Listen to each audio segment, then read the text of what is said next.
श्री स्वामी समर्थ. श्री गुरुदेव दत्त. श्री गुरुचरित्र अध्याय 12वा. श्री गुरूंकडून सैन्यशास्त्रम ग्रहण आणि गुरु परंपरा. श्री गुरुदेव दत्त परब्रह्माने नमः. श्री गणेशाय नमः. सिद्धमुनी म्हणाले, हे शुद्धात्मा नामधारका ऐक.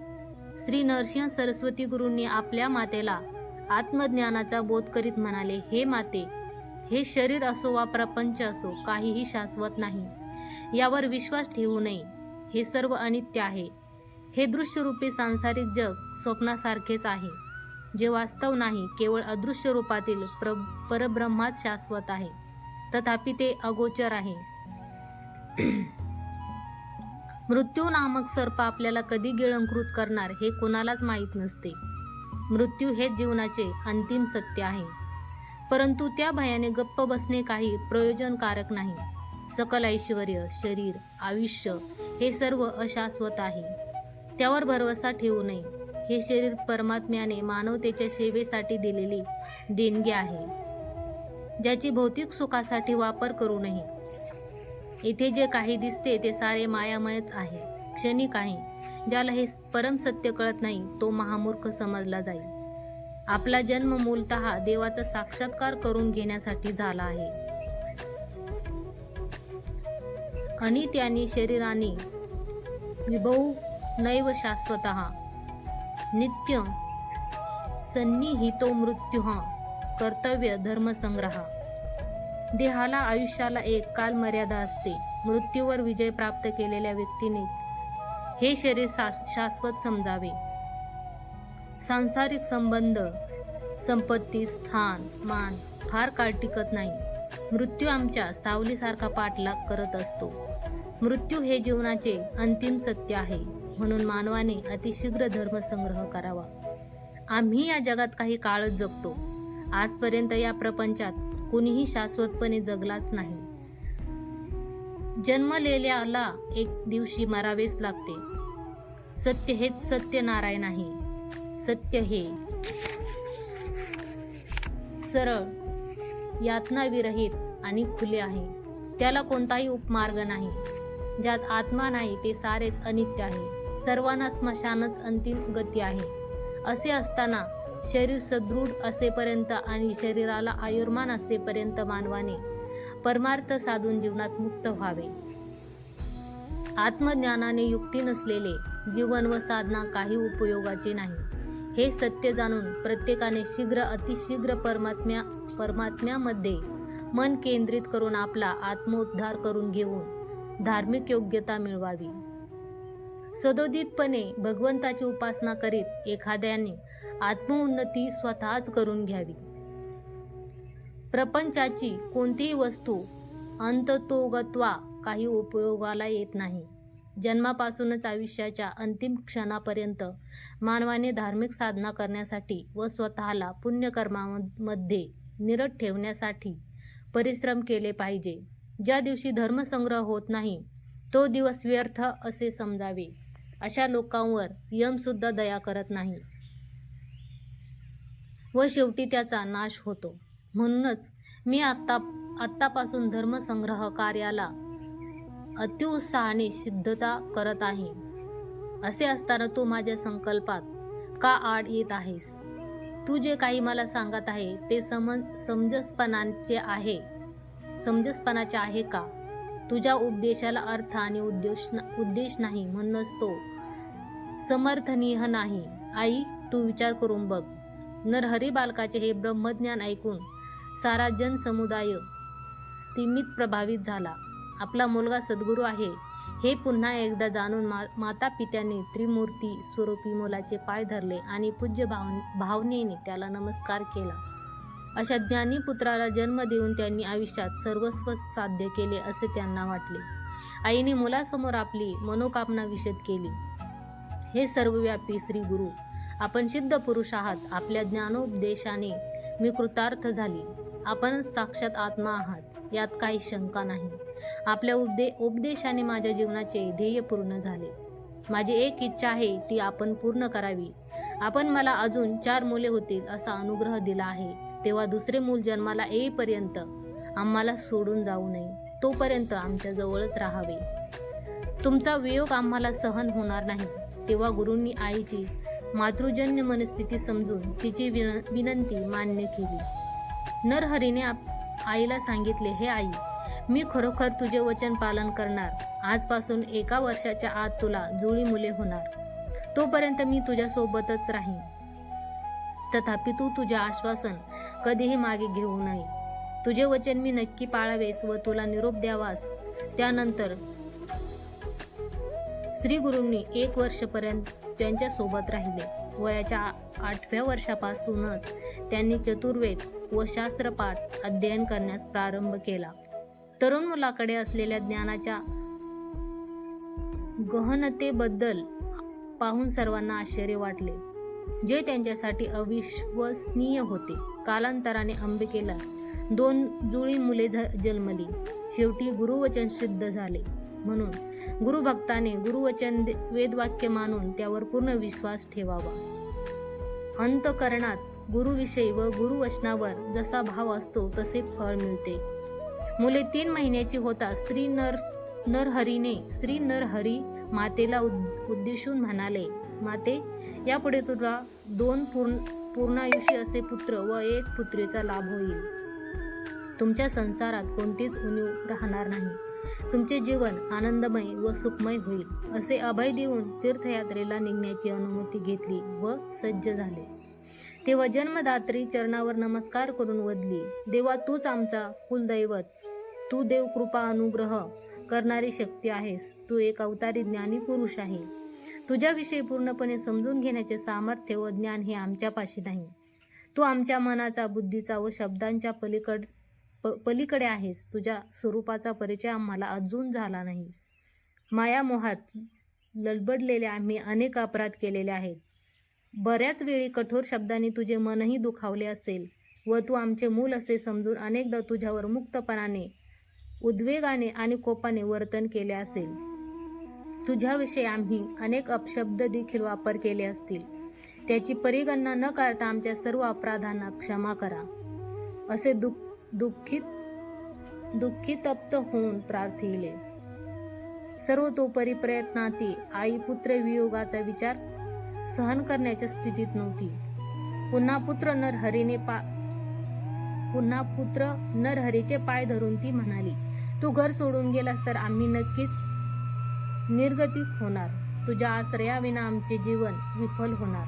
पण आम्ही तुझ्या धर्मकार्यात मात्र अडथळे आणणार नाही. तथापि भविष्यात आम्हाला कोणतेही कष्ट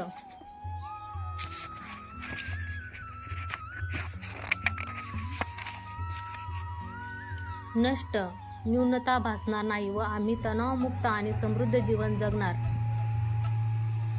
असे बघून घे. तसेच वेळोवेळी आम्हाला दर्शन देऊन आमचा उद्धार कर. तेव्हा देवोत्तम श्री गुरु मातेला म्हणाले, हे जननी, तुम्ही जेव्हा केव्हा माझे स्मरण कराल त्या समय मी तुम्हाला दर्शन देईन. पूर्वजन्मी शनी प्रदोषदिनी ईश्वराची आराधना केल्यामुळे तुमचा वंशोद्धार करण्यासाठीच मी तुमच्या पोटी जन्मलो आहे. तुम्हाला सारे सुख, समाधान, धनधान्य, संपत्ती, दीर्घ आयुष्य, उत्तम आरोग्य आणि वैभव तर मिळेलच, पण शेवटी मोक्षही मिळेल. यापुढे तुम्हाला पुनर्जन्मच नसणार. पुन्हा 30 वर्षानंतर तुम्हाला माझी भेट होईल. असे म्हणून त्यांनी आपणच श्रीपाद श्री वल्लभाचे अवतार आहे हे सिद्ध करण्यास मानव रूप त्यागून निज रूपात प्रकटले. श्री नरसिंह सरस्वती गुरुजी हेच श्रीपाद श्री वल्लभांचे अवतार, श्री दत्त गुरूंचे अवतार आहेत याची त्यांना खात्री पटली. माता पित्यांनी त्यांच्या चरणावर लोटांगण घातले आणि साष्टांग नमस्कार केला. त्यानंतर माता पित्यांची अनुमती घेऊन श्री नरसिंह हरी तीर्थयात्रेसाठी बद्रिकाश्रमाकडे निघाले. ग्रामस्थांना श्री गुरूंच्या विरहाचे दृश्य पाहताना त्यांच्या बाललीला आठवल्या.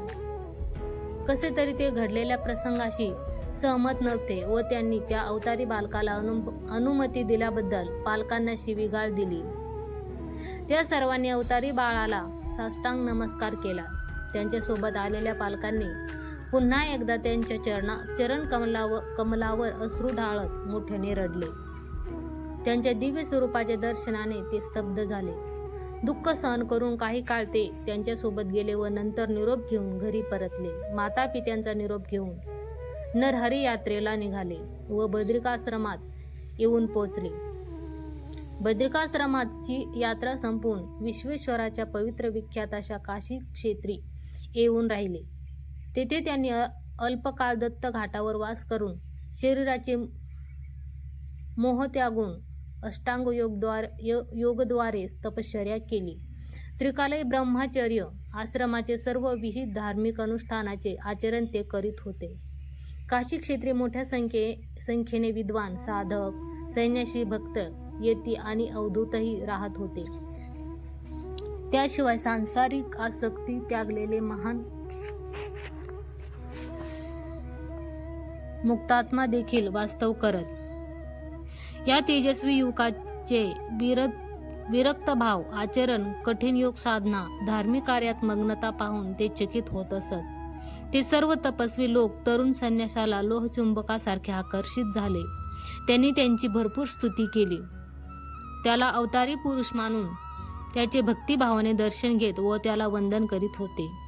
त्या सर्वांमध्ये आदि शंकराचार्याच्या परंपरेतील एक थोर तपस्वी, ज्ञानी, ज्येष्ठ असे श्री कृष्ण सरस्वती देखील होते.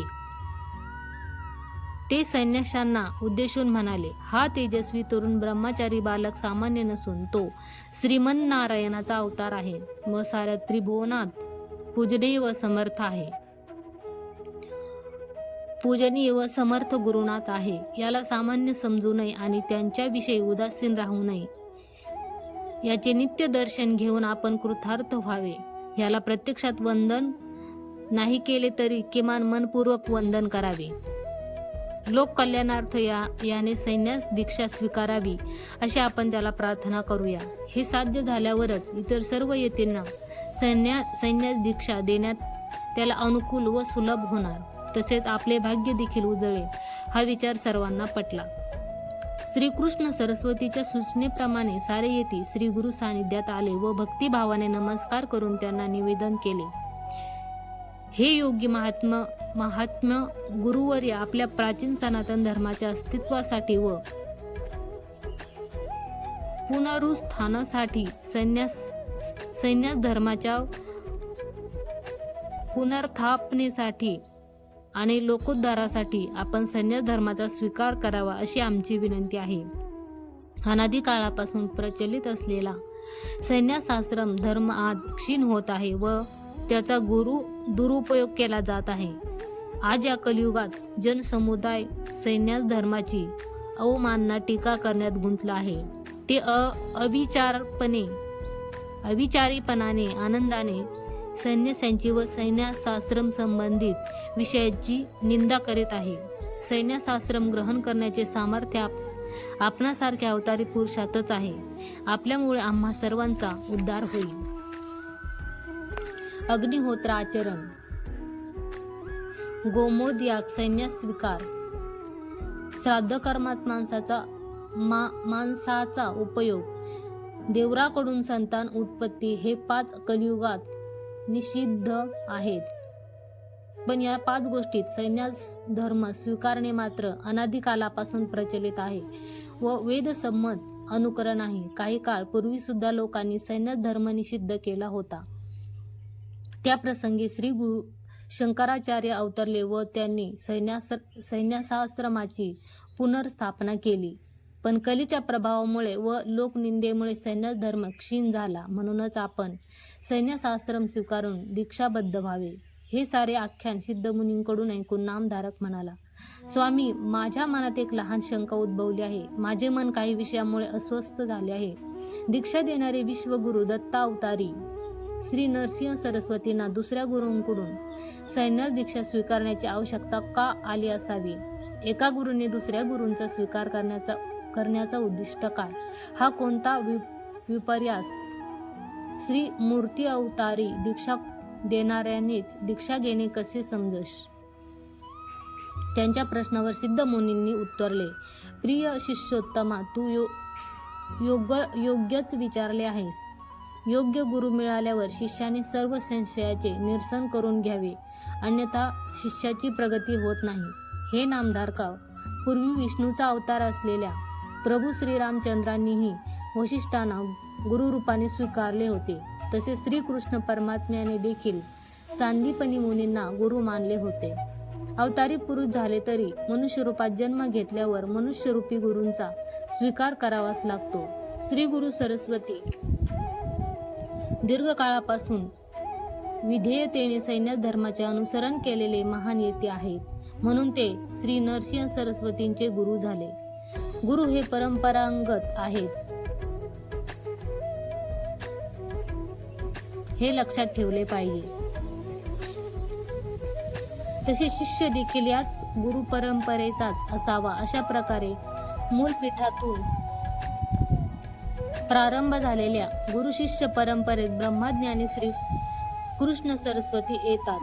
कृष्ण सरस्वतींची गुरुपीठ परंपरा मूलतः शंकरापासून प्रारंभ झाली. ती आजही प्रचलित आहे व अवतरितपणे चालू आहे. भगवान शिवशंकरच आदिगुरु आहेत, तेच आदिपीठ असे मानावे.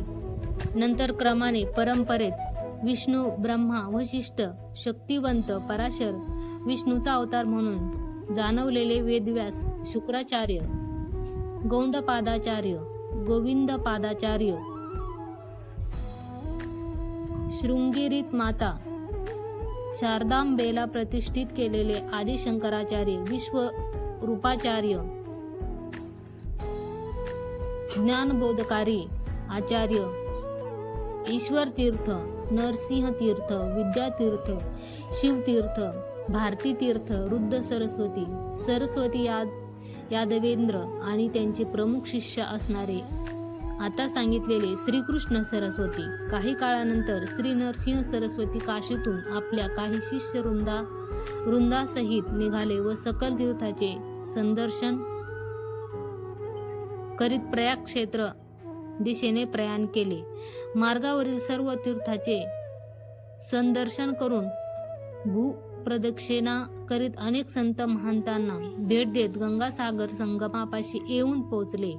तेथून प्रयाग क्षेत्री पदार्पण केले.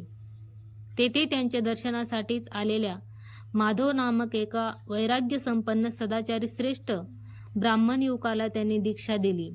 त्याचे नामकरण माधव सरस्वती असे करून त्याला ब्रह्मज्ञानाचा उपदेश केला. तिथे अनेक शिष्यांनी श्री नरसिंह सरस्वतींकडून संन्यासाश्रमाची दीक्षा घेतली, असे सिद्ध मुनींनी नामधारकाला सांगितले. श्री गुरुचरित्र सकल मनोरथ पूर्ण करणारी कामधेनूच आहे. ह्याचे श्रवण करणारे महाज्ञानी होऊन चारही पुरुषार्थ साध्य करण्यात सफल होतात, यात शंका नाही. येथे परम कल्याणकारी श्री गुरुचरित्राचा 12वा अध्याय संपन्न होतो. श्री गुरुदेव दत्त. श्री गुरु दत्तात्रयार्पणमस्तु.